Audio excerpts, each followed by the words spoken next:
Парасатты болып туған Шыңғыстаудың абайы, ән мен жырын мұра қылған Сарыарқаның абайы, нақыл менен сана қойған қазағымның абайы, ақыл менен дана болған бүкіл әлем абайы деп Жұмағазы Алмабаев ақын айтқандай, асыл сөзді іздесең абайды оқы, ерінбе. Абайдың көркемдік, әлеуметтік, гуманистік және дінге көзқарастары терең білінген еңбегі, оның қара сөздері. Абайдың қара сөздері, яғни ғақлия, ұлы ақынның сөз өнерінде көркемдік қуатын, философиядағы даналық дүниетанымын даралап көрсететін классикалық стильде жазылған прозалық шығармасы.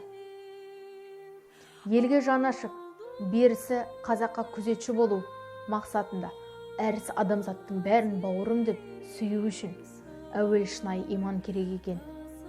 Кәміл иманға жету жолын пендеге жеткізу туралы баяндаған қара сөз 38-ші қара сөз. Бұл қара сөздің негізгі идеясы адамның адамдығының көрсеткіші ақыл мен ғылым. Ақыл мен ғылымға жету жолы махаббат. Махаббат арқылы ғылым мен ақыл қуған адам сол кезде ғана адам болмақ. Ал махаббат Аллахты толық тануға, құлшылық жасауға апарады. Ғылымсыз адам өмірге келу, өмір сүру үшін мәнін түсінбек емес. Күллі адам баласының қорғалатын үш нәрсе бар. Сонан қашпақ керек. Әуелі надандық, екінші еріншектік, үшінші залымдықты білесің. Надандық білім мен ғылымның жоқтығы. Дүние еш нәрсені оларсыз біліп болмайды. Білімсіздік хайуандық болады. Еріншектік күллі дүниедегі өнердің дұшпаны.